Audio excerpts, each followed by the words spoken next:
Hello दोस्तों। और celestial genius के इस चैप्टर की शुरुआत में हम देखते हैं कि हमारा जो मेन कैरेक्टर होता है वो मुन, और वो एक तलवार बना लेता है और कहता है कि चलो काम हो गया। और वो लोहार का बच्चा कहता है क्या, और वो मुन कहता है कि फाइनली और मैंने एक तलवार बनाई दी, वो भी अपनी ताकत से। और वो बच्चा कहता नहीं, और आखिर ये 4 दिनों में पॉसिबल कैसे हो सकता है।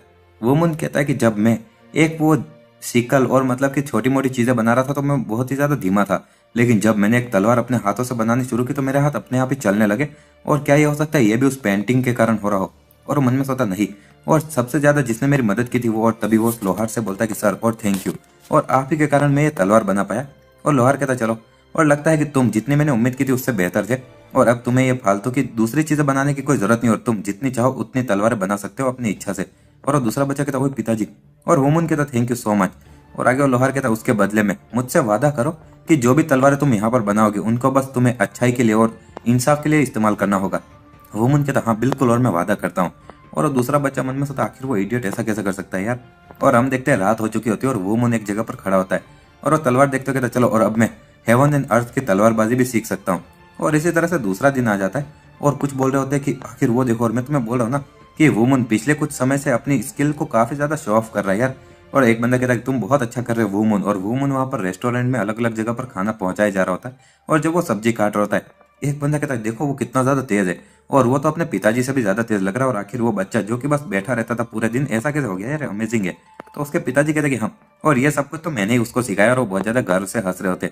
और आगे वो कहते वुमन, और क्या कुछ अच्छा हुआ क्या, और तुम नॉर्मल से ज्यादा एक्साइटेड लग रहे हो।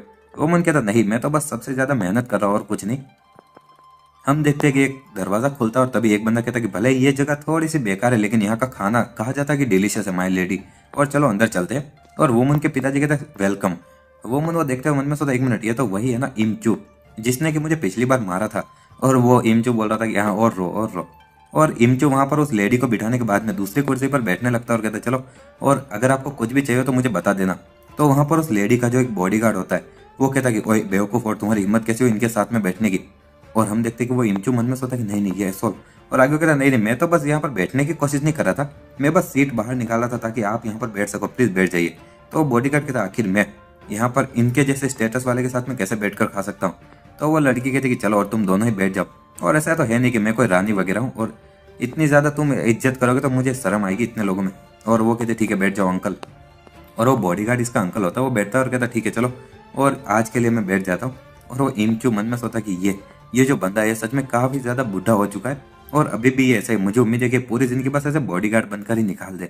आगे वो कह रहा ओए आखिर तुम लोग क्या कर रहे हो, और क्या तुम हमारे ऑर्डर रिसीव नहीं करने वाले क्या।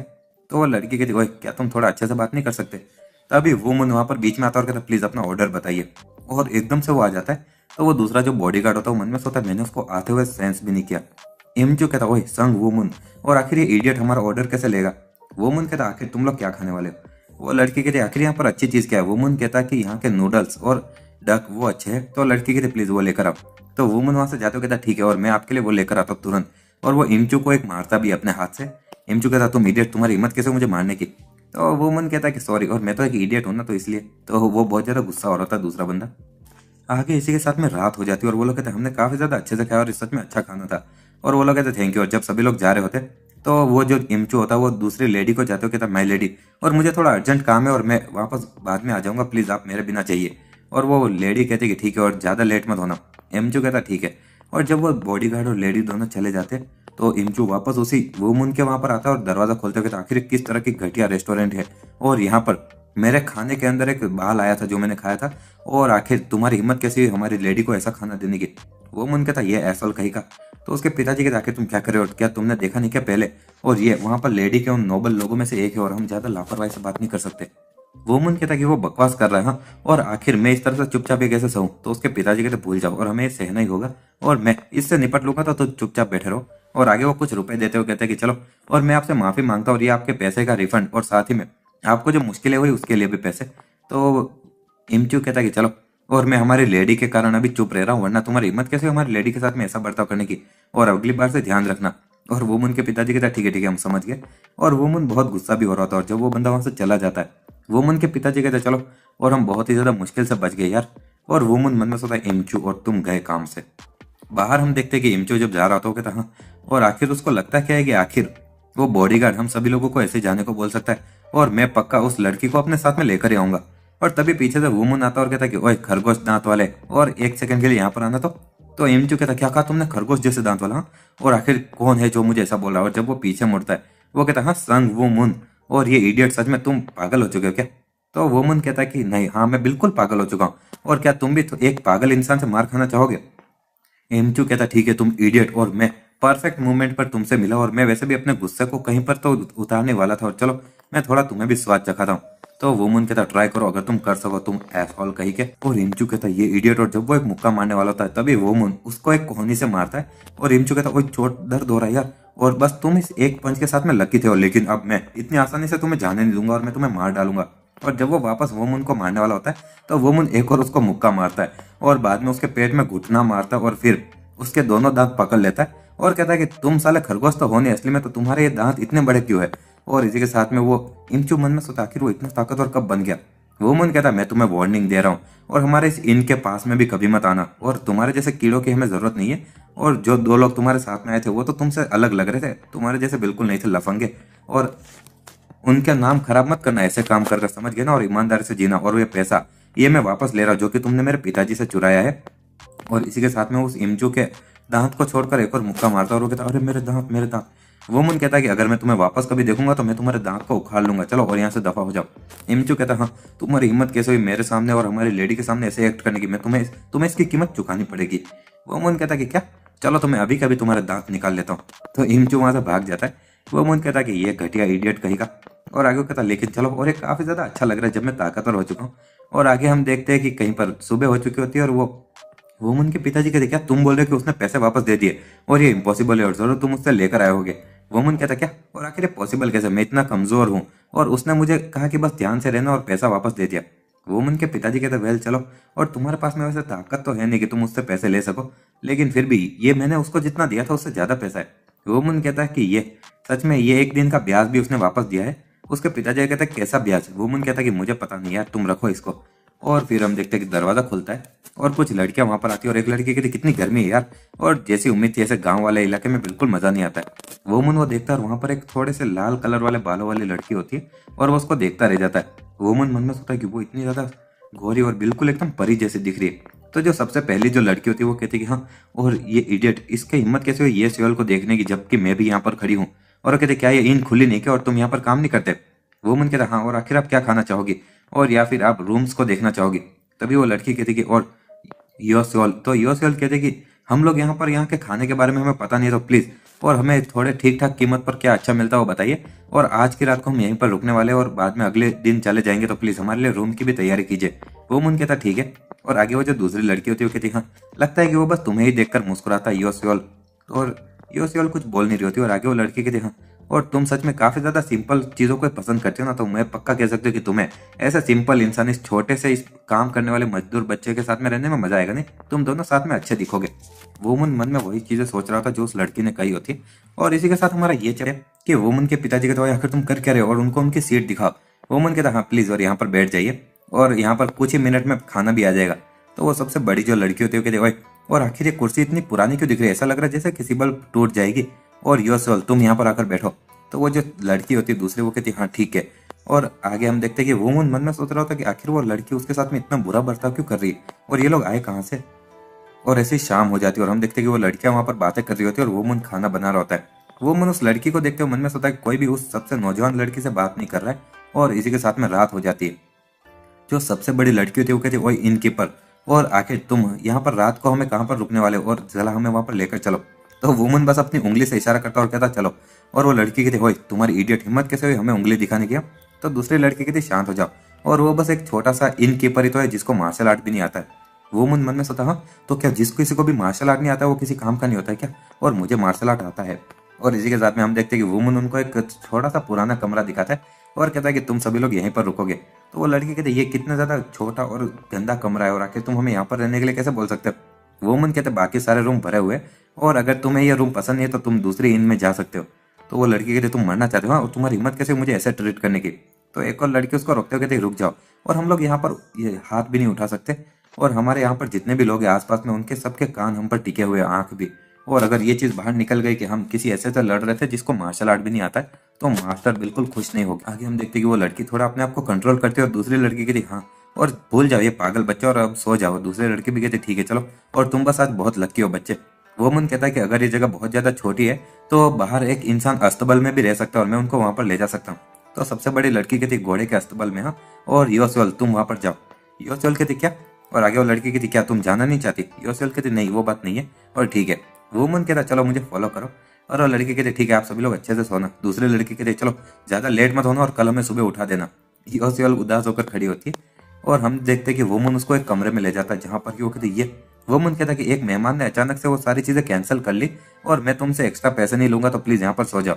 योसेल कहते लेकिन ये बहुत बड़ा कमरा और साफ भी है और मुझे दूसरे स्टूडेंट को भी यहाँ पर बुलाना चाहिए। वुमन कहता नहीं नहीं, और वो लोग ऑलरेडी सो चुके होंगे और तुम उनको ऐसे फालतू में डिस्टर्ब करोगी। और जहां तक बात रही दूसरे दिखने की बात है तो मैं सभी लोगों को ये बोल सकता हूँ कि सब लोग बहुत थके हुए थे और इसलिए वो ऑलरेडी थक चुके होंगे। और ये दूसरों से सीक्रेट रखना, वो लोग लड़कियां मुझे मार देगी वरना, और अगर उनको ये पता चला तो।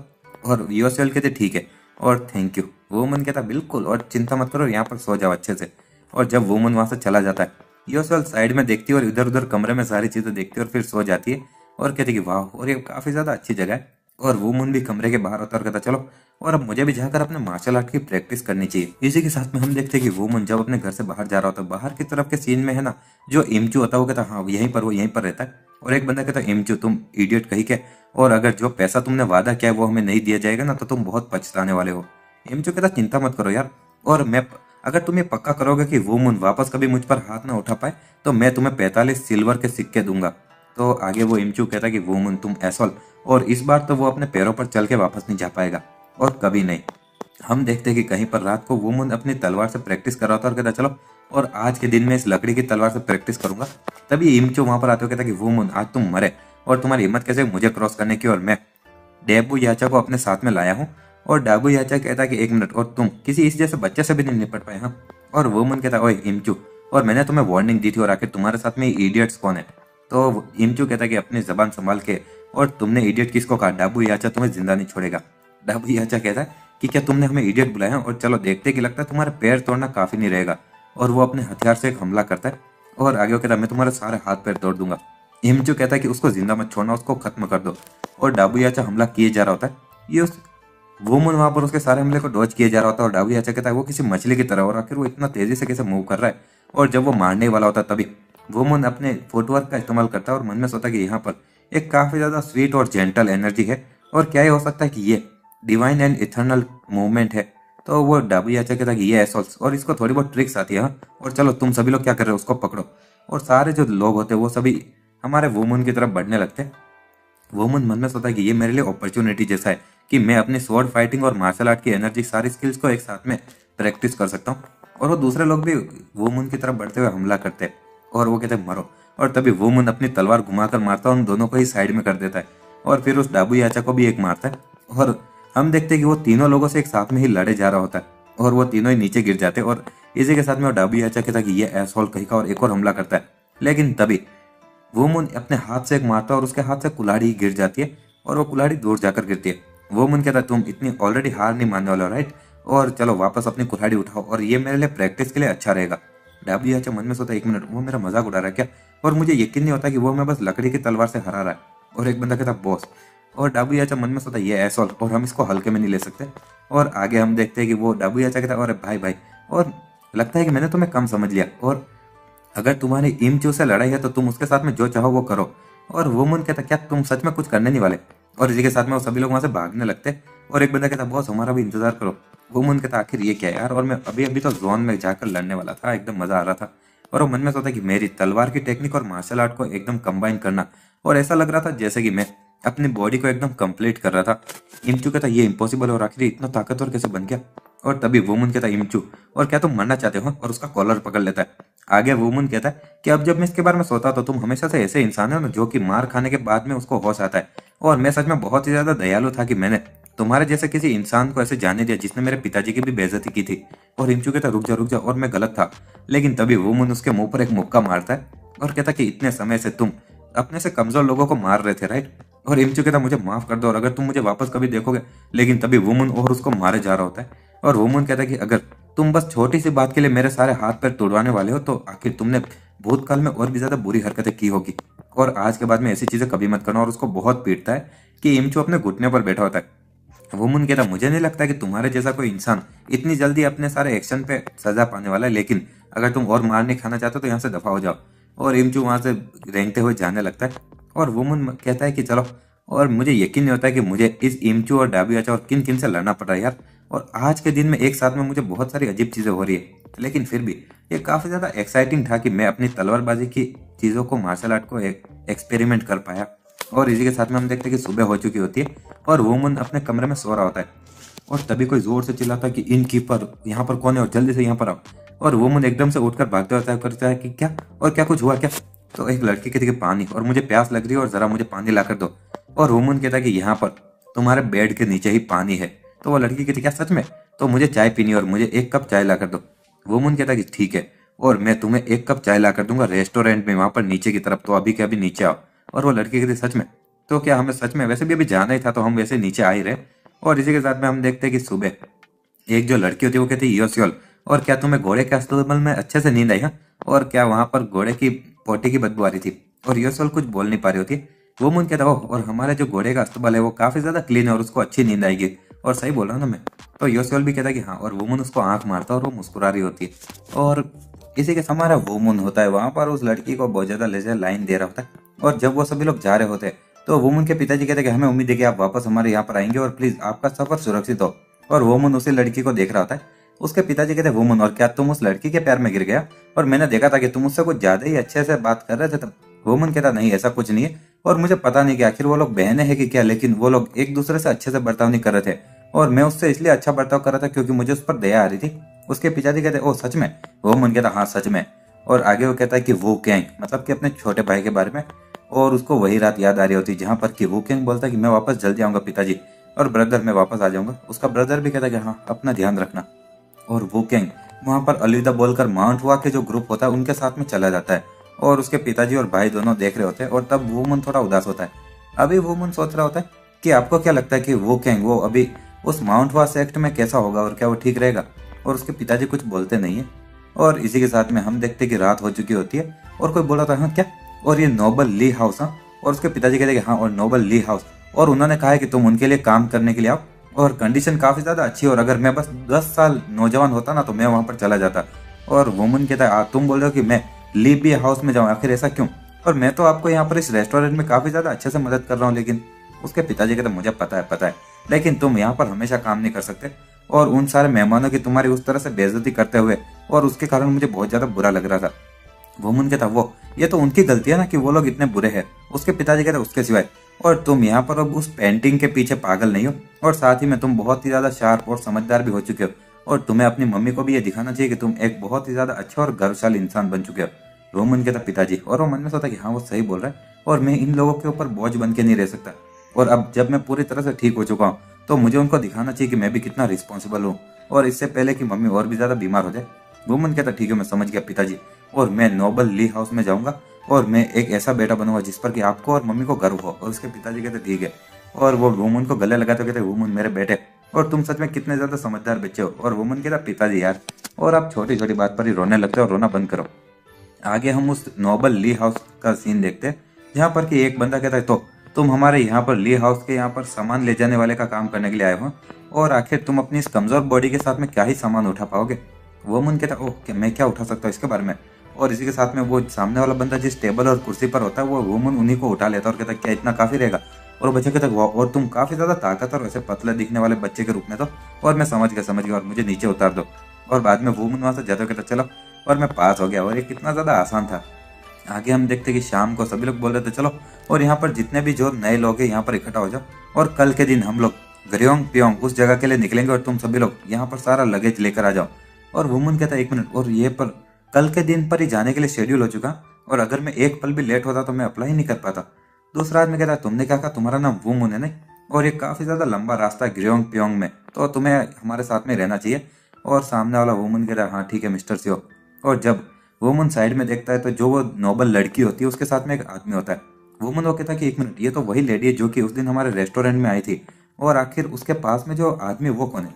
तो एक बंदा कहता है कि वो एक कुनलुन फैक्शन का मेंबर है, और वो उसके साथ में आने वाला ग्रियोंग पियोंग तक, और वो हमारा बॉडीगार्ड के रूप में। वोमन कहता कुनलुन फैक्शन और जिन वॉन म्योन, और उसने भी कहा था कि वो भी कुनलुन फैक्शन से है। तो आगे वो दूसरा बंदा कहता है लेकिन सच में मुझे शक है कि आखिर लेडी को किस चीज से डर लग रहा है कि वो एक कुनलुन फैक्शन के इंसान को बोल रही है कि वो उसके साथ में बॉडीगार्ड बन के, और कुछ तो गड़बड़ है, कुछ तो गड़बड़ है। वो मन में सोचा क्या ग्रियोंग प्योंग की जगह का जो रोड है इतना खतरनाक है क्या। और हम देखते कि रात को वापस वोमुन के घर का सीन, जहाँ पर कि उसकी मम्मी बोलती है कि तुम्हारा मतलब क्या है कि तुम ग्रियोंग प्योंग पर जा रहे हो, बस जैसे तुम्हें नौकरी मिली वैसे ही।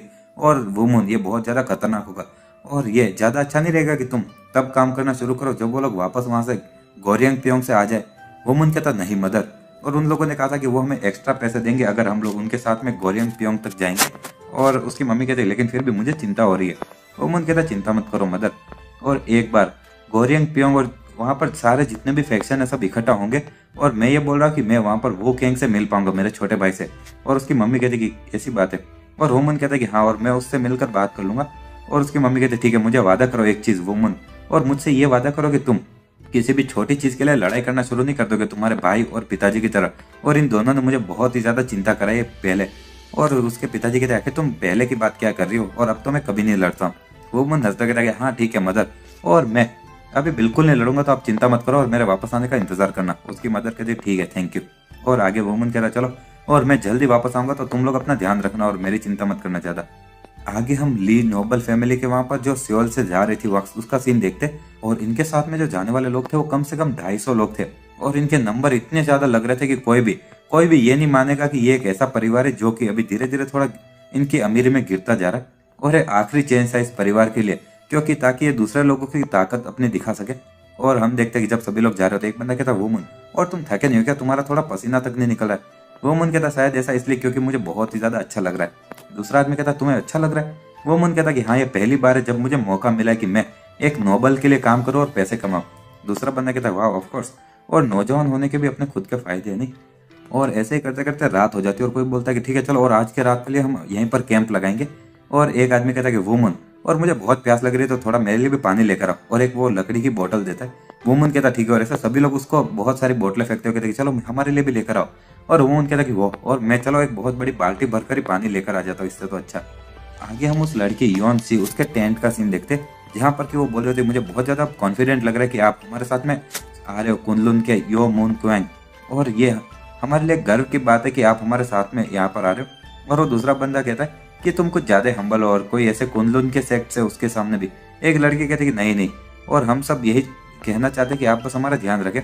तो वो बंदा कहता है कि नहीं नहीं थैंक यू। और आगे वो मन में सोचता है कि मुझे सच में इतना ज्यादा पैसा मिल रहा है, और साथ ही में इतनी ज्यादा लग्जरियस कंडीशन मिली, और साथ ही में मुझे कोई कारण नहीं दिख रहा मना करने का, और मुझे इतनी ज्यादा खूबसूरत औरतें मेरी कंपनी दे रही है यार। और जहाँ पर कि मेरे सेक्ट के अंदर तो बस बुढ़े लोग ही होते थे मेरे आसपास में, और मुझे सच में अपना थोड़ा स्ट्रेस सुबह खत्म करना चाहिए नहीं जाने से पहले।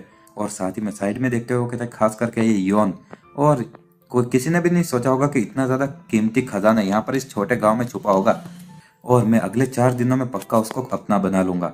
एक लड़की कहती है भगवान, और आखिर वो कौन है, और मैंने उसको पहचाना नहीं। और वो कुनलुन वाला बंदा कहता है एक मिनट, और एक लड़की कहती है वो हमारा नया सामान ले जाने वाला पोर्टर है। और वहां पर वुमन होता है जो कि बिना शर्ट के वहां पर पानी भर रहा होता है, और वो लोग कहते वाह, और वो काफी ज्यादा नौजवान लग रहा है, लेकिन फिर भी वो कितना ज्यादा फिट है नहीं, 6 पैक्स। और कुनलुन वाला बंदा कहता है कि एक मिनट, और वो मन में सोचता है कि बस एक सामान उठाने वाला मेरी स्पॉटलाइट छीन रहा, और उसकी हिम्मत कैसे हुई, और अपने ऐसे कपड़े उतार के पानी बनाए, और सब लोग इसके अटेंशन दे रहे मुझे देखने की जगह, और गवार कहीं का। और जब वो साइड में देखता तो योन भी उसे देख रही होती है, और वो बंदा मन में सोचता अरे यार, और यहाँ तक कि योन भी अपनी नजरें उससे हटा नहीं पा रही है, और यहाँ तक कि उसने मुझे एक बार भी नजरों से देखा ही नहीं। और योन कहती ओह, और दूसरी लड़कियां कहती डियर लॉर्ड, और क्या हुआ, और आपके जैसी एक बड़ी लेडी को तो उसके ऊपर ऐसे नजरें नहीं डालनी चाहिए, लेकिन आप भी नजरें हटा नहीं पा रही हो। और योन मन में सोचे कि ये तो वही रेस्टोरेंट वाला बच्चा है, और मुझे लगा था कि उसने कभी मार्शल आर्ट सीखा नहीं है, लेकिन उसकी बॉडी एकदम परफेक्ट है एक मार्शल आर्ट सीखने के लिए। और वो कुंदन वाला बंदा कहता है वो मेरी स्पॉटलाइट छीन रहा है, और मैं उसको ऐसे नहीं जाने दे सकता, और चलो, और मैं तुम्हारा बदसूरत चेहरा देखूंगा। और इसी के साथ में एक सुई निकालता और कहता है कि ये पियर्सिंग एंड मैमिंग नेल का हमला है, और तुम्हें अपनी पूरी जिंदगी अब एक अपाहिज बनकर रहना पड़ेगा, और वो भी इन औरतों की नजरों के सामने। और इसी के साथ में वो सुई से हमला करता है वुमन पर, और इसी के साथ हमारा और जबकि ये औरतें देख रही होगी तभी, और जब वो सुई हमारे वुमन को लग रही होती है, तभी वो अचानक से वुमन उस सुई की तरफ देखता है, और वो सुई कहीं और ही उड़ जाती है। और दूसरा बंदा कहता है हाँ आखिर ये क्या था, और दूसरी वो लड़कियां कहती है और क्या हुआ, तो वो कुंदन वाला बंदा कहता नहीं नहीं कुछ नहीं। और वो वापस वुमन की तरफ देखते हो मन में सोचा कि आखिर वो बस एक सामान उठाने वाले ने मेरे हमले को कैसे रोक दिया, और आखिर ये है कौन। और हम देखते कि वुमन बहुत ही ज्यादा उधर घूर रहा होता है। तो वो कुंदन वाला बंदा वापस अपनी नजरें छुपाते मन में सोचा कि वो मुझे देख रहा है, और वो पक्का एक मार्शल आर्ट का मास्टर है यार। और वुमन वहां से देखते वापस मुड़ता और कहता है कि आखिर ये क्या था, और वो चीज किसने फेंकी थी, ये बिल्कुल मजाकिया नहीं है यार। और वो दूसरा बंदा मन में सोचा आखिर ये क्या था, और उसको पता है कि आखिर मैंने क्या किया नहीं। और वैसे वुमन को कुछ नहीं पता इसके बारे में। और वुमन वो बड़ा सा ड्रम भर के पानी ले जा रहा होता है, और वो जो यौन होती है वो भी देख रही होती है। इसी के साथ में हम देखते हैं कि रात बहुत ही ज्यादा हो चुकी होती है। वुमन कहता है कि यार छोटी छोटी चीजें करने से भी बहुत ज्यादा थकान हो जाती है, और अब मैं फाइनली आराम कर सकता हूँ। और वो तलवार ले जाते हुए कहता है कि लेकिन ऑफकोर्स मेरे लिए आराम करने का समय है तलवारबाजी की प्रैक्टिस करने का। और इसी के साथ में वो अपनी तलवारबाजी की प्रैक्टिस करने लगता है। और तलवार बनाने के बाद से ही वुमन वो बहुत ही ज्यादा अपनी स्वॉर्ड फाइटिंग की प्रैक्टिस करता था रेगुलर। और यहाँ तक कि एक पल भी अगर उसको कभी भी मिल जाता, और ये मार्शल आर्ट और स्वॉर्ड फाइटिंग जो कि उसके दिमाग और मसल सब सीखे हुए थे, और इस एक्सरसाइज से वो बहुत ही ज्यादा धीरे धीरे ताकतवर हुए जा रहा था।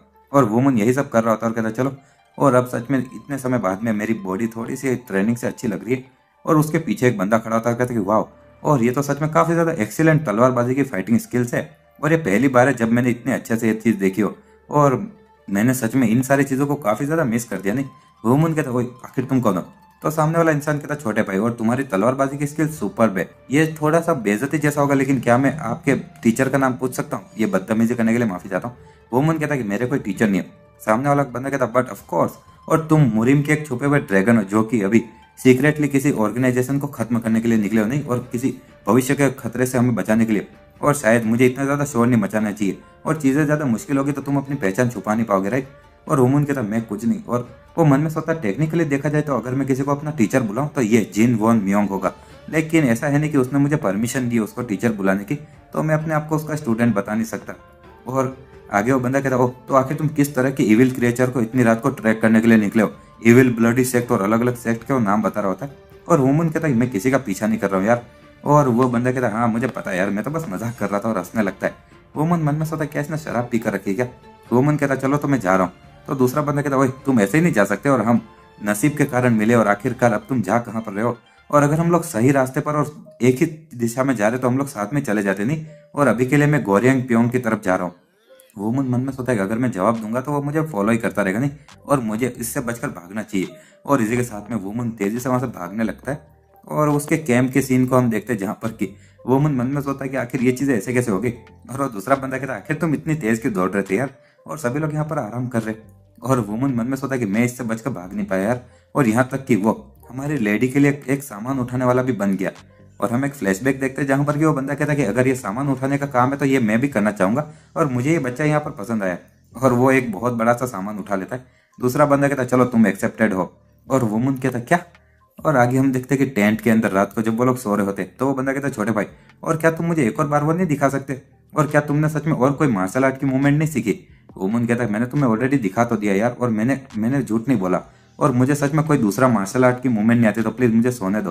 और वो बंदा कहता नहीं यार, और प्लीज मुझे और बात करनी है सोने से पहले, और मुझे भी नींद नहीं आ रही है। और वो कहता प्लीज। और वो मन अपने कान बंद करते हुए कहता कि आखिर तुम इस तरह से क्यों एक्ट कर रहे हो यार।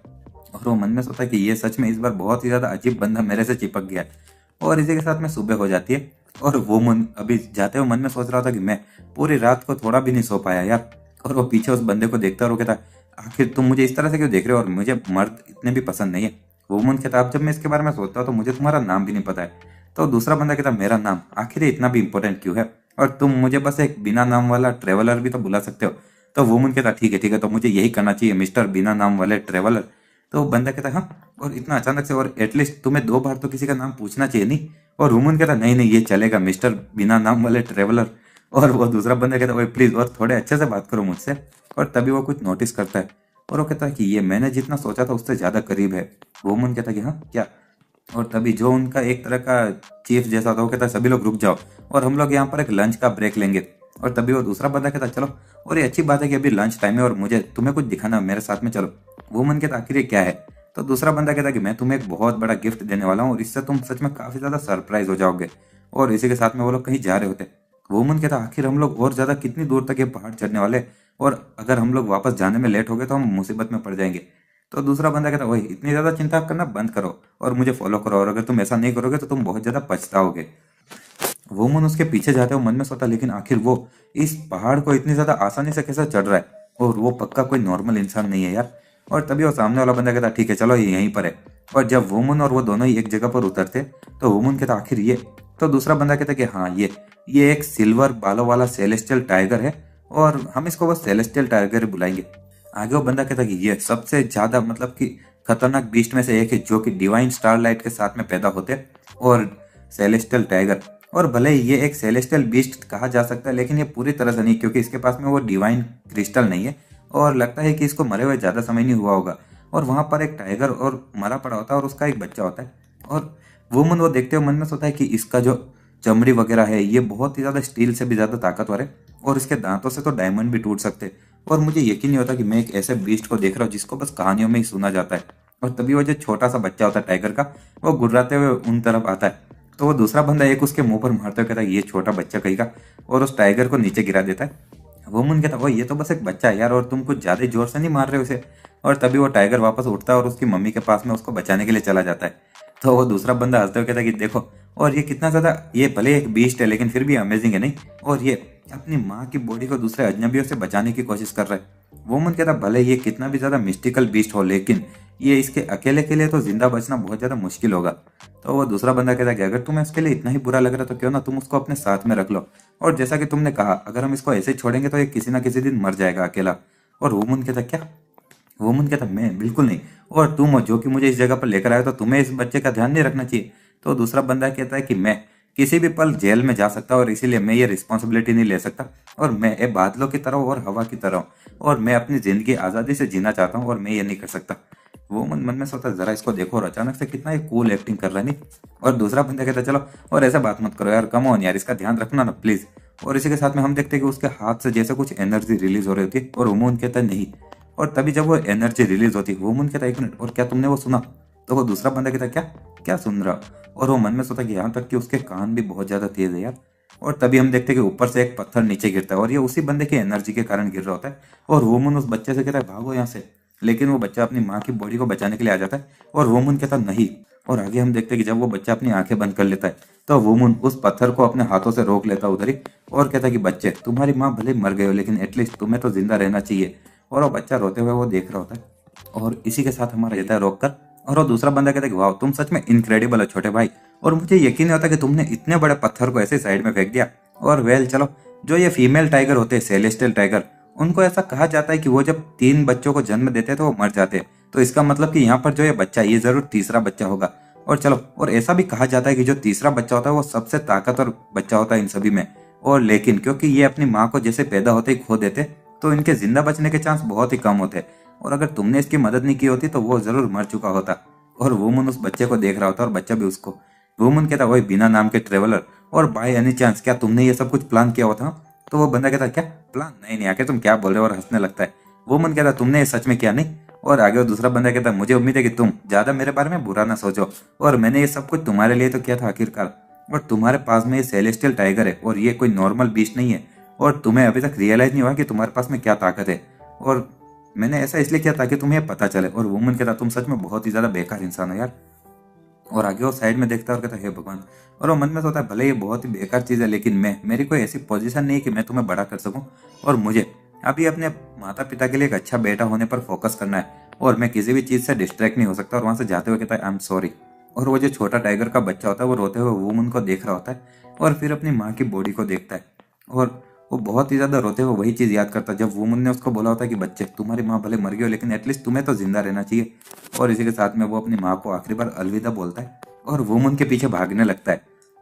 और हम देखते हैं कि जब वो दोनों वहां से चले जाते तो वापस उस टाइगर की बॉडी के पास में वही बंदा आता है और कहता है कि मैंने तुम्हारे बच्चे को एक भरोसेमंद इंसान को दिया तो तुम अब शांति से जा सकते हो और गुड बाय।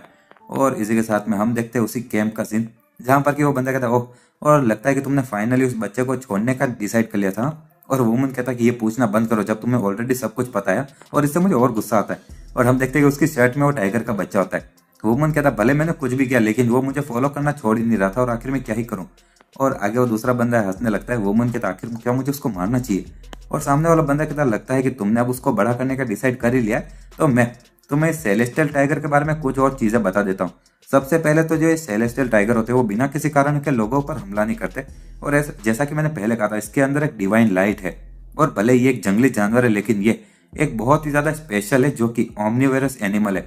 मतलब कि इसका मतलब तुम्हें बस इसको मांस खिलाने की चिंता नहीं करनी पड़ेगी, और तुम इसको चावल भी खिला सकते हो, ये अच्छी बात नहीं है। और वो मन कहता है कि हाँ, सबसे पहले जाओ और कुछ चावल लेकर आओ। और तुम्हें नहीं लगता है कि तुम्हें इस बच्चे को कुछ खाने के लिए लाना चाहिए सबसे पहले, और मुझे लगता है तुम इतना तो कर ही सकते हो। तो बंदा कहता ठीक है ठीक है, और मैं इतना तो कर ही लूंगा, और हंसते हुए जाने लगता है। और जब वो चला जाता है तो वुमन वहां पर नीचे देखते हो, कहता चलो, और अब चीजें ऐसी हो ही गई तो अब साथ में अच्छे से रहते हैं। और टाइगर का बच्चा उसको देख रहा होता है। और जब वो दूसरा बंदा वहां पर जाता है और सभी लोग जब पैक कर रहे थे, वो कहता है हे भगवान, और मुझे थोड़ा लेट हो चुका है, लेकिन क्या मुझे थोड़े चावल मिल सकते हैं? और दूसरे लोग कहते क्या, और हमने यहाँ पर जितनी भी चीजें वो सब फिनिश कर लिए, और हम अभी जाने ही वाले हैं। तो वो बंदा कहता लेकिन मैं यहाँ पर देख सकता हूँ बहुत सारे बच्चे भी हैं, मुझे बस थोड़े से दे दो नहीं। तो दूसरा बंदा कहता तुम्हारी हिम्मत कैसे, तुम किसी काम के नहीं और ऐसे चावल मांग रहे हो? और तभी पीछे से वो कुंदलून वाला बंदा आता है और कहता क्या कुछ प्रॉब्लम है? तो एक बंदा कहता है कि लॉर्ड यू मुंग कैंग, और मुझे पता नहीं आखिर ये इंसान अचानक से आ गया और लंच टाइम खत्म होने के बाद में हमसे खाने से मांग रहा है। और वो कुंदलून वाला बंदा मन में सोचा एक मिनट, और ये फालतू का बंदा तो यही उस पहले वाले उस वुमन के साथ में घूम रहा था नहीं। और अगर ये बिना किसी काम के बेवकूफ एक साथ में ऐसे घूम रहे, तो मैं पक्का कह सकता हूँ तो पहले वो वुमन ने जो मेरे हमले से बचा था वो बस एक एक्सीडेंट था, और ये किसी काम के नहीं बेवकूफ। और इसी के साथ में वो कुंदलून वाला बंदा उस चावल की बाल्टी को लात मारता और कहता है तुम खाना चाहते थे नहीं, और ये रखो। और वो दूसरा बंदा कहता नहीं, तुमने इतना ज्यादा कीमती चावल बर्बाद कर दिया। और वो कुंदलून वाला बंदा मुस्कुरा रहा होता है। जो दूसरा बंदा होता है वो धीरे धीरे हंसने लगता है और कहता और हम देखते हैं दूसरा एक जो काम करने वाला बंदा होता है वो कहता है ये क्या, इसका दिमाग खराब हो गया क्या? और आखिर वो लॉर्ड यू के सामने ऐसे कैसे हंस रहा है? और धीरे धीरे उस बंदे की हंसी और तेज होती जाती है, और वो और तेजी से हंसने लगता है। और दूसरे लोग उनके नाक से खून निकल रहा होता है और वो अपने कान पकड़ लेते हैं। और जो कुंदलून वाला बंदा होता है उसके तो कान, नाक, मुंह सब जगह से खून निकल रहा होता है, और वो तो जमीन पर ही गिर जाता है अपने घुटनों पर और कहता रुक जाओ। और इसी के साथ में वो दूसरा बंदा अभी रुकने लगता है, और दूसरा बंदे जो कुंदलून वाला बंदा होता है उसकी तो हालत ही खराब हो जाती है। और जो बिना नाम वाला बंदा होता है वो कहता काफी ज्यादा लंबा समय हुआ है जब मुझे पिछले 100 सालों में किसी ने इस तरह से ट्रीट किया हो, और सच में आज काफी ज्यादा मजा आ रहा नहीं, और वापस हंस रहा होता है। और इसी के साथ में हम देखते हैं कि वो एक राइस बॉल उठाता है और कहता चलो, और मैं इस चावल को अपने साथ में ले जा रहा हूँ और चुपचाप यहाँ से निकल रहा हूँ अभी के लिए तो। और वो बाकी तीनों बंदे वहां पर घुटने पर बैठे होते। कुंदलून वाला बंदा मन में सोचा कि ये इंसान आखिर हो कौन सकता है, और ये तो बहुत ही ज्यादा खतरनाक था यार। और मैंने कभी सोचा ही नहीं था कि ऐसा एक मार्शल आर्ट का मास्टर मिलेगा जो कि 100 साल से भी ज्यादा उम्र का है, और क्या ये हो सकता है? और तभी हम दूसरी जगह का सीन देखते हैं जहां पर कि वुमन उसको देख रहा होता है, और सामने वाला बंदा कहता है क्या तुमने वो देख लिया? वुमन कहता है कि हाँ। सामने वाला बंदा कहता है तो मुझे लगता है कि अब मुझे तुम्हारे ज्यादा करीब आने की कोशिश करने की जरूरत नहीं है नहीं, और हम लोग ऑलरेडी ऑलमोस्ट कोरियांग प्योंग तक पहुंच चुके हैं, और मुझे भी अब यहाँ से जाना चाहिए, और मुझे फॉलो करो, और मुझे तुम्हें बहुत सारी चीजें बोलनी है। तो वुमन चुपचाप उसको फॉलो करता है। आगे हम देखते हैं कि रात हो चुकी होती है, और वो दूसरा बंदा बोलता है कि क्या तुम तब बहुत ज्यादा चौंक चुके थे? वुमन कहता है ईमानदार से को तो मैंने रियलाइज कर लिया था तुम एक नॉर्मल इंसान नहीं हो जब मैं पहाड़ पर तुम्हारा पीछा कर रहा था। और सामने वाला बंदा कहता जैसी उम्मीद थी, और तुम सच में इनक्रेडिबल है छोटे भाई, और मैं इतना भी ज्यादा समझदार नहीं था जब मैं तुम्हारी उम्र का था। वुमन कहता हाँ ऐसे ही। और सामने वाला बंदा कहता चलो तुम्हारा सपना क्या है, और तुम्हारा इस जिंदगी में लक्ष्य क्या है? और वुमन कहता मेरा लक्ष्य, मैं बहुत सारा पैसा कमाना चाहता हूँ और अपने माता पिता का ध्यान रखना चाहता हूँ, और खास करके मम्मी का, क्योंकि वो बहुत ज्यादा बीमार है और मैं उसकी मदद करना चाहता हूँ। सामने वाला बंदा कहता ओह, और तुम्हारी मम्मी सच में बहुत ज्यादा बीमार होगी तब तक। और चलो ये तो, लेकिन तुम्हारे लिए कोई लक्ष्य नहीं हुआ नहीं, और आखिर तुम क्या बनना चाहते हो? और मैं पूछ रहा हूँ कि आखिर भविष्य के लिए तुम्हारे सपने क्या है? वुमन कहता मैं क्या बनना चाहता हूँ, और वो मन में सोचता कि आखिर मैं क्या बनना चाहता हूँ। सामने वाला इंसान कहता वेल, जब मैं तुम्हें देखता तो मुझे महसूस होता कि तुम्हारे भविष्य के बारे में कोई प्लान्स नहीं है, और तुम बस ऐसे जिंदगी को गुजार रहे हो।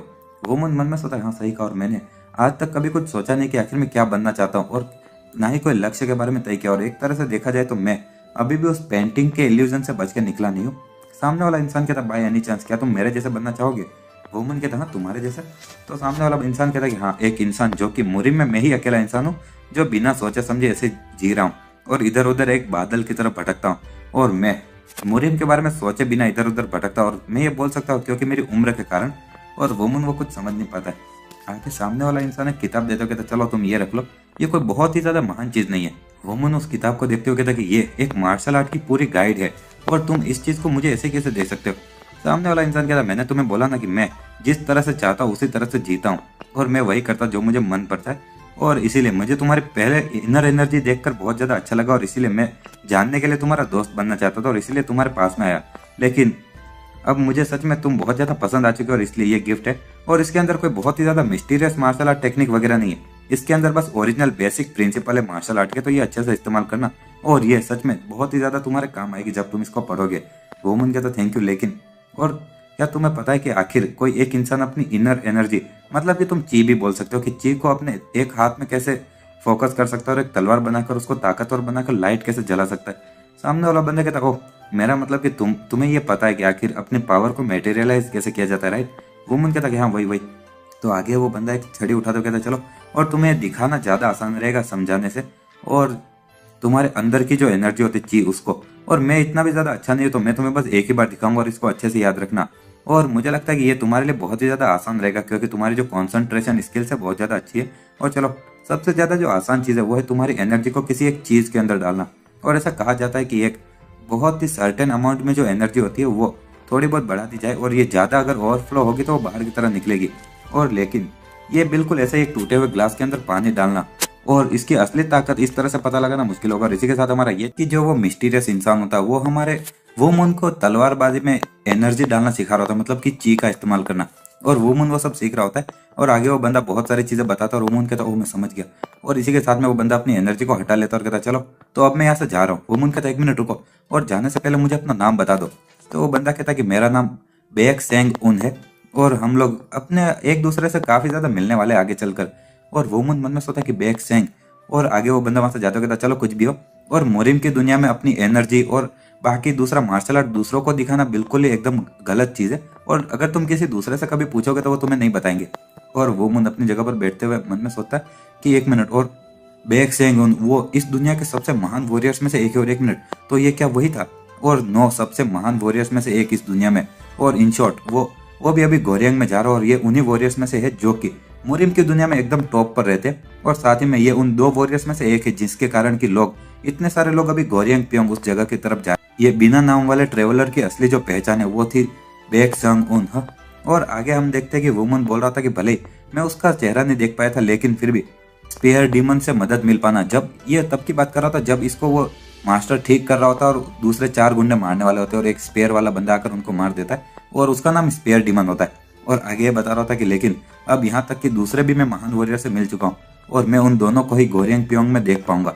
और इसी के साथ में हम अगले दिन का सीन देखते, जब भी वुमन को समय मिलता था तो वो अपने चलते हुए वो उस किताब को पढ़ने लगता था जो कि मार्शल आर्ट की गाइड थी, और बहुत सारे ये सब इनर एनर्जी वगैरह पढ़ने के बाद में और वुमन अलग अलग चीज़ों को समझ पा रहा था। और आगे हम देखते कि वो एक जगह पर बैठते हुए कहता है कि ये जो चीज़ें मैंने पेंटिंग से सीखे थे वो इस किताब के अंदर भी थोड़ी बहुत वैसे ही लिखी हुई है, और ये सच में कितनी ज़्यादा मिस्टीरियस चीज़ है नहीं। और तभी एक पीछे से आदमी आता है कहता ओए और क्या तुम संग वो मून हो? तो वुमन कहता कि हाँ, और आगे वो आदमी कहता कि हमारे मिस्ट्रेस योन उन्होंने कहा कि तुम उनसे मिलने आओ अभी कभी। वुमन कहता ठीक है, और मन में सोचता आखिर योन मुझे क्यों देखना चाहती है। और आगे वो वहां पर जाता और एक मिनट आदमी कहता कि मैं इसको लेकर आ गया माई लेडी। तो योन कहती थैंक यू। ये वुमन कहता है कि 1 मिनट क्या मैं पूछ सकता हूँ आखिर तुमने मुझे यहाँ पर क्यों बुलाया?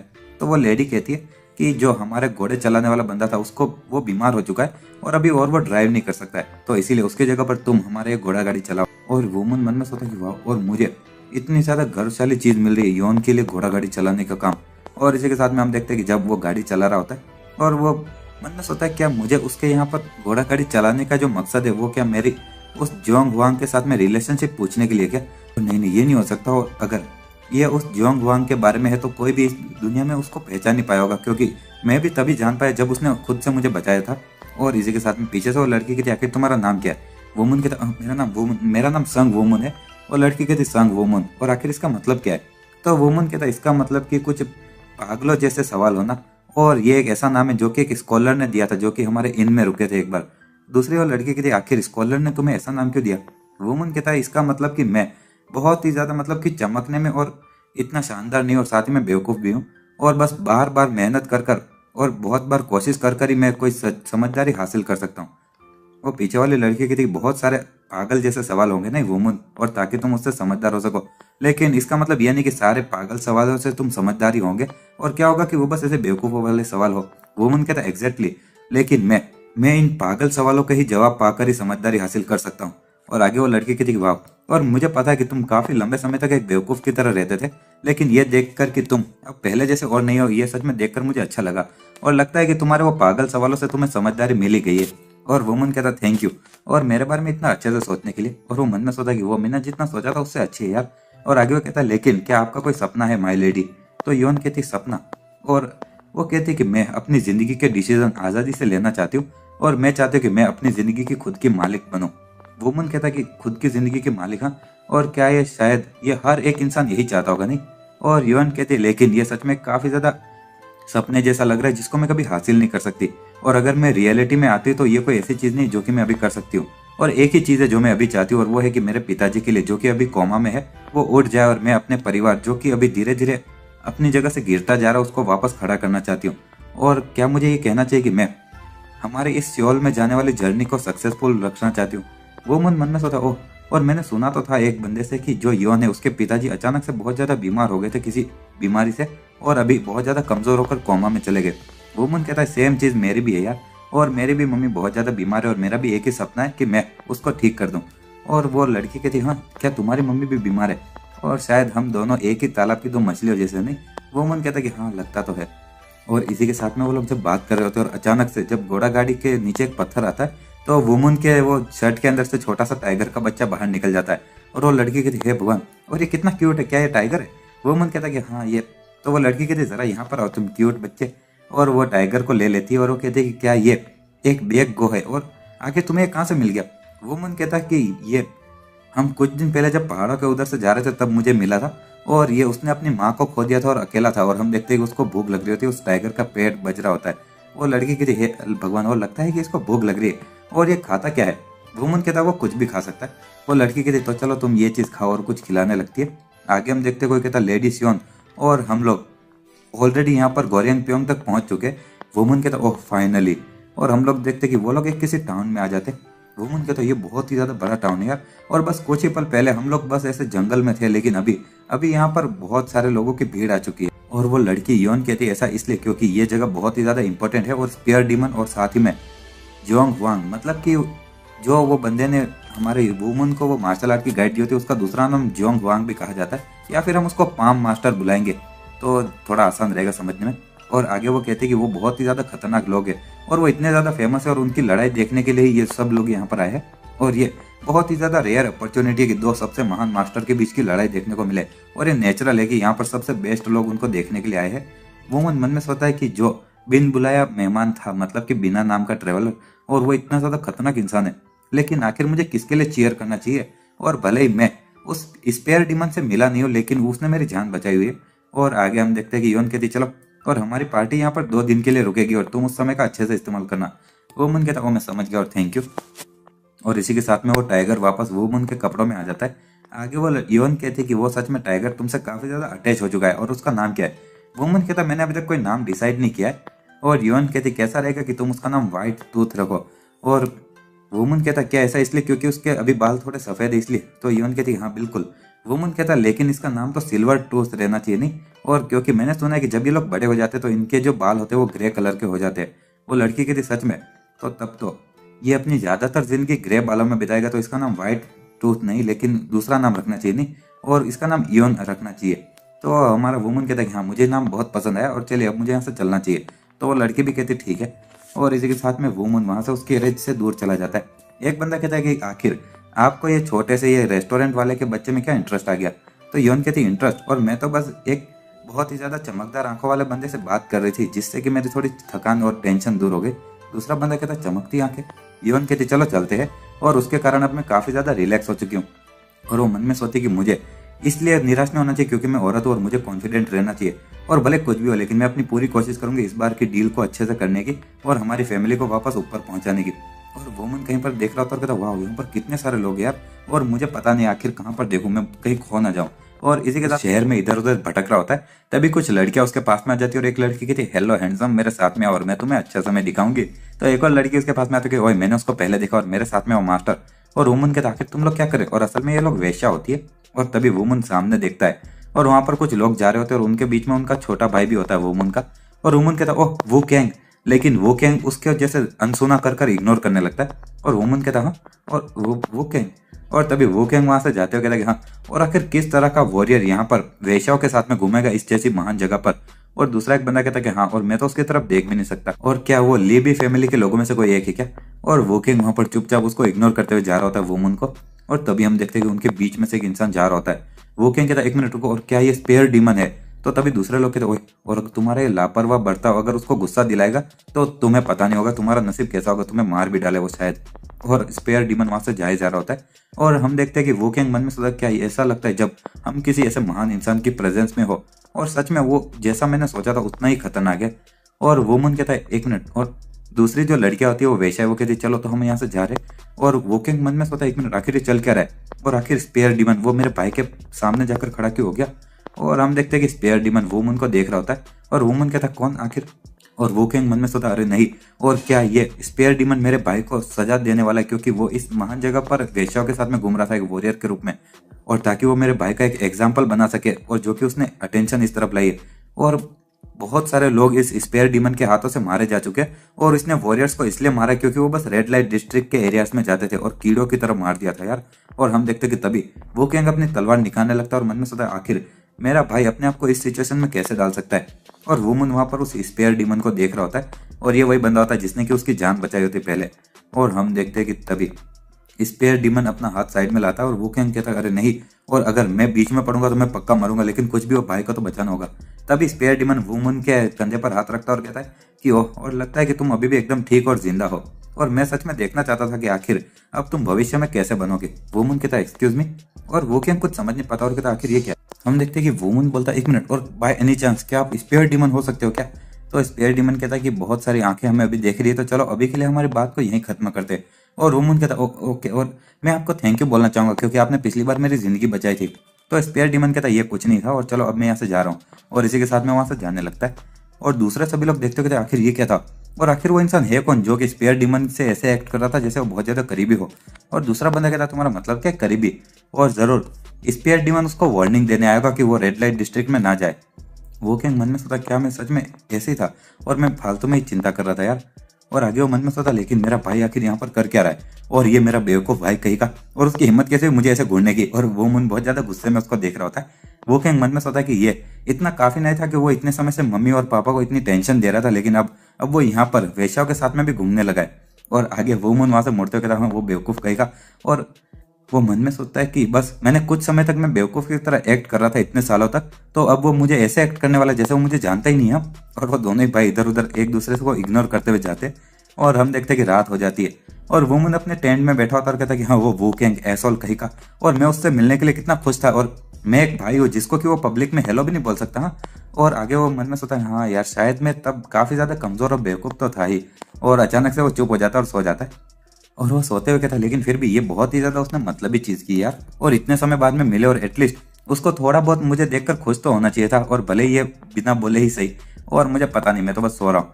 और थोड़ी देर तक ऐसे सोने की कोशिश करता है वो, लेकिन अचानक से वापस उठते हुए कहता, अरे यार, मैं सो नहीं सकता, और मुझे नींद ही नहीं आ रही, और ये सोने का समय नहीं, और मुझे एक ऐसा भाई बनना चाहिए जिस पर कि वो किंग को गर्व होगा। और इसी के साथ में वो मार्शल आर्ट का मैनुअल निकालता है और कहता, चलो, और अभी बाकी सारी चीजों को सोचना बंद करते हैं, और मुझे अच्छी सोच सोचनी चाहिए। और आज मैं एक उस इंसान से मिला जिसने कि मेरी जान बचाई थी, और साथ ही में जो कि यहाँ पर इस जगह पर अटेंशन का सेंटर, और उसके सिवाय वो जानता था कि आखिर मैं कौन हूँ, और मुझे एक बेहतर इंसान बनना चाहिए, और मैं कोई अब इडियट नहीं हूँ। और बस एक ही चीज मुझे अभी पता है, वो है कि मैं अभी मार्शल आर्ट के छोटे मोटे तरीके जानता हूँ, और एक स्वॉर्ड फाइटर और एक तलवारबाजी के स्टाइल का थोड़ा बहुत मार्शल आर्ट बेसिक मूव्स। और ये अच्छा रहेगा कि मैं कुछ और चीजें सीख लूँ, और क्या होगा कि मैं अपनी तलवारबाजी की हेवन एंड अर्थ के मूव्स का इस्तेमाल करूं।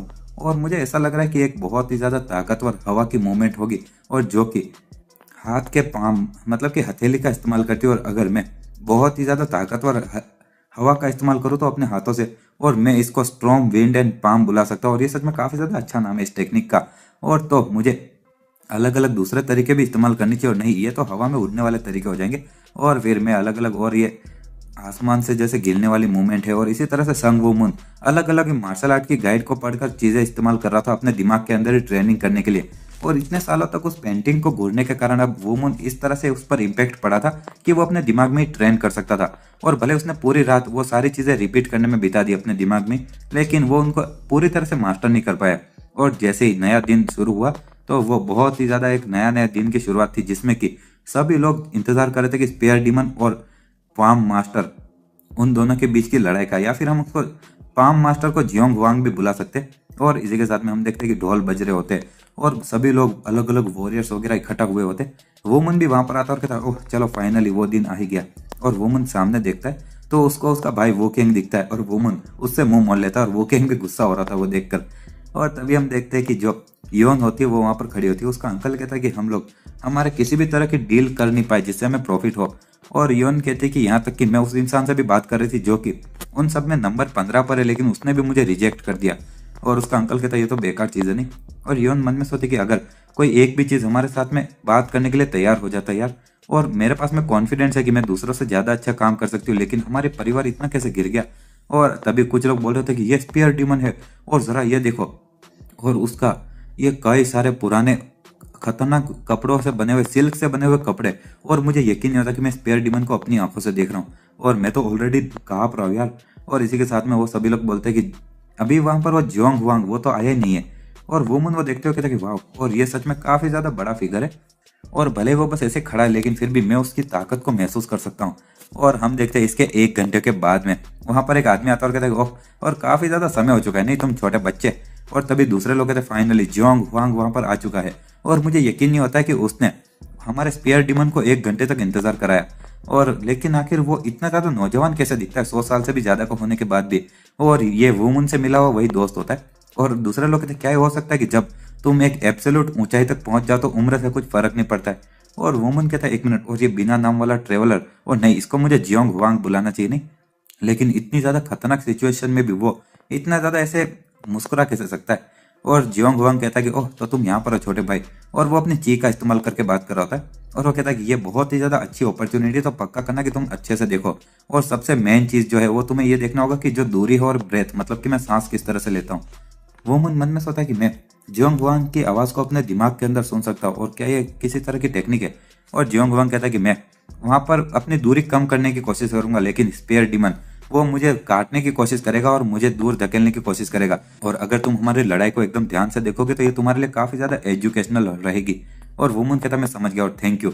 और इसी के साथ में हम देखते हैं कि जियोंग हुआंग कहता है कि तो चलो, और क्या तो अब तुम तैयार हो। और नूब कही के, और स्पेयर डीमन कुछ नहीं बोलता। और इसी के साथ हमारा ये चैप्टर भी स्पेयर डीमन कहता है कि अब मैं कोई नूब नहीं रहा, और मैंने वो सारी चीजें हासिल कर ली जो कि आपने मुझसे कहा था, ताकि मैं इससे पहले कि आपसे लड़ने आऊं। और मैं एब्सोल्यूट ऊंचाई तक पहुंच चुका, और मेरा जो फेम है और मेरी जो पॉपुलैरिटी है वो आपसे बिल्कुल भी कम नहीं इस शहर में। और हम देखते हैं कि वो जंग वांग एक फ्लैशबैक याद करता है जहां पर कि उसने जब स्पेयर डीमन को हरा दिया होता है, जब वो नौजवान होता है। और वो कहता है कि हाँ, और क्या तुम्हारी पागलपंती अभी तक बदली नहीं है, और तुम एक बहुत ही ज्यादा एक समय पर बहुत ही गुस्सेल हैजोग जैसे थे जो कि किसी को भी मारने के लिए तैयार थे। और स्पेयर डीमन कहता है कि जंग हुआंग, और मैं अभी और भी लड़ सकता हूँ। और जंग हुआंग कहता है कि अगर तुम मुझसे वापस लड़ना चाहते हो तो सबसे पहले तुम्हें एब्सोल्यूट ऊंचाई तक पहुंचना होगा और इतना फेमस होना होगा जितना मैं हूँ, और फिर तुम मुझसे लड़ने आ सकते हो। और अगर मैं इस लड़ाई को और लड़ूंगा तो मैं तुम्हारे जैसे सेम लेवल पर नहीं आ जाऊंगा। और इसी के साथ में वो स्पेयर डीमन कुछ नहीं बोलता और कहता कि रुक जाओ यार। और आगे हम अभी का सीन देखते हैं जहां पर कि जंग हुआंग कहता है कि चलो देखते हैं, और क्या अब ऑलमोस्ट 30 साल हो चुके हैं और लगता है कि तुमने बहुत सारे ट्रायल्स और मुश्किलों का सामना किया है, और मैं देख सकता हूँ कि अब तुम पहले से काफी ज्यादा एक अच्छे इंसान बन चुके हो जिसको मैं पहले जानता था उससे। और स्पेयर डीमन कहता कि हाँ, ये 30 साल हो चुके हैं, और अब 20 साल हो चुके जब आपको टेम्पररी रिटायर होना पड़ा था, जो कि हमारे बीच में जो चीजें हुई थी उसके कारण। और जंग हुआंग कहता कि तुम उस इंसिडेंट के बारे में तो बात करने की कोशिश भी मत करना मेरे सामने। और स्पेयर डीमन कहता है अगर तुम यही चीज चाहते हो तो क्यों ना तुम भी अपना मुंह बंद कर लो। और इसी के साथ में वो अपने ऊपर से कपड़ा हटाता है, और हम देखते हैं कि उसके पीछे एक छोटा बच्चा भी होता है, और वो छोटा बच्चा उस कपड़े को लेकर साइड में भागता है। दूसरे लोग कहते हैं क्या, और उस सिल्क के कपड़े के अंदर एक बच्चा भी छुपा हुआ था क्या। और वो बच्चा उस भीड़ में जाकर बीच में आ जाता है और सारी भीड़ साइड में खड़ी हो जाती है। फिर वो बच्चा एक भाले जैसी चीज को लेकर वहां पर खड़ा हो जाता है, और उसके अंदर वो कपड़ा भी लटका देता है झंडे की तरह। और दूसरे सभी लोग वो देख रहे होते हैं, और वो मन में सोचा आखिर ये बच्चा कौन है। और स्पेयर डीमन कहता कि वो मेरा बेटा है, और तुम उसके सिर के एक बाल को छूने की भी कोशिश मत करना कोई भी। और दूसरे सभी लोग कहते हैं हाँ क्या, और स्पेयर डीमन का एक बेटा भी, और ये तो शॉकिंग है यार। और मुझे लगा था कि वो इस दुनिया में उसके पास में कोई नहीं होगा। और तभी सभी लोगों के दिमाग में एक आवाज आती है कि ध्यान से, और कोई भी उस बच्चे पर एक उंगली भी नहीं लगाना चाहिए। और सभी लोग बहुत ज्यादा डर जाते। जियोंग हुआंग कहता कि ओए, और आखिर तुम्हारे पास में इतना समय कब आ गया कि तुमने ऐसा बच्चा बना लिया। और लगता है कि जो कहावत कही जाती है वो सच है नहीं, और एक अच्छा चेहरा बहुत ही ज्यादा बुरे दिल को भी छुपा के रख सकता है। स्पेयर डीमन कहता चलो बात करना बंद करते और लड़ते हैं। तो जोंग वांग भी कहता है कि इंटरेस्टिंग, चलो और चलो शुरू करते हो। और तुम अभी भी ये मेरे लिए तो एक छोटे से पप्पी जैसे ही हो। और इसी के साथ में स्पेयर डीमन अपनी जगह से कूदता है। वुमन वो देखते हो कहता है चलो ये शुरू हो गया। और इसी के साथ में स्पेयर डीमन अपना भाला नीचे फेंकता है। तो वो भाला जब वहां पर स्टेज के टकराता है तो स्टेज के नीचे दरार आ जाती है। और जंग वांग अपनी जगह से कूदता है और कहता है कि तुम कुछ शुरुआत में ज्यादा ताकत नहीं लगा दे रहे हो। और तभी स्पेयर डीमन वापस अपना भाला निकालता है और ऊपर की तरफ कुछ वार करता है। जंग वांग कहता है कि 1 मिनट, और तुम अपनी की का इस्तेमाल शुरू से ही करने वाले हो? हाँ, और चलो तो मुझे लगता है मुझे भी अभी एक असली का शुरुआत कर देनी चाहिए नहीं। और वो अपनी हथेली सामने लाता है और एक वार करता है और जैसे एक बहुत बड़ा सा हाथ बन जाता है। और इसी के साथ में दूसरे लोग देखते हो कि 1 मिनट, और उसने स्पेयर डीमन की चीख को बस अपने हाथ का इस्तेमाल करके रोक दिया। और ये लोग इंसान नहीं यार, और ये बहुत ही ज्यादा इनक्रेडिबल अमाउंट में एनर्जी का इस्तेमाल कर रहे हैं। और इसी के साथ में हम देखते हैं कि वहां पर उन दोनों की ही लड़ाई हवा में चल रही होती है और उन दोनों की ही चीज टकराकर थोड़ी साइड में गिर रही होती है। और कुछ लोगों को वो लगती है और कहते हैं 1 मिनट, और उनकी एनर्जी के जो थोड़े से छींटे हैं वो यहाँ पर हर जगह पर उड़ रहे हैं यार, और सभी लोग यहाँ से भागो। और उन लोगों को चोट लगने लगती है। एक बुढ़ा आदमी कहता है सभी लोग यहाँ से भागो, और जब एक असली लड़ाई शुरू होगी तो ये और भी ज्यादा खतरनाक हो जाएगा। वो मन में सोचा क्या, तो तुम्हारा मतलब कि वो अभी तक अपनी ताकत को पूरा इस्तेमाल नहीं कर रहे, तो और उनकी एनर्जी इतनी ज्यादा दूर तक पहुंच रही है और यहाँ पर जो इतनी दूर खड़े वो लोग भी कांप रहे। स्पेयर डीमन कहता है मैंने कहा था ना कि मैं अपनी पूरी ताकत का इस्तेमाल करने वाला हूँ, और क्या तुम बस यही कर सकते हो? हाँ? और जंग वांग कहता है कि मैं तो बस तुम्हारे साथ में मजाक कर रहा हूँ। और इसी के साथ में वो भी अपनी एनर्जी का इस्तेमाल करके एक वार करता है और स्पेयर डीमन अपना भाला सामने लाता है। और दूसरे लोग कहते हैं 1 मिनट, और हम लोग अभी भी इनके सारे हमले को महसूस कर पा रहे हो सभी लोग ध्यान से।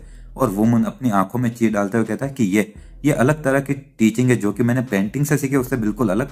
और उसने इतनी ज्यादा दूरी बस एक ही सांस में कवर कर ली।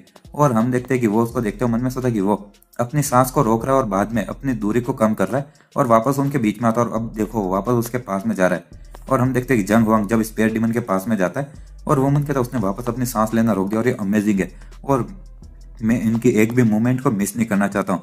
और हम देखते हैं कि जो स्पेयर डीमन और जंग वांग के बीच का खतरनाक सा लड़ाई थी और वुमन ने जैसी उम्मीद की थी और चीजें बहुत ही ज्यादा वो बस देखकर ही सीख पा रहा था, और ये तो उसके दिमाग की बाउंड्री से भी ऊपर जा रही थी ये लड़ाई।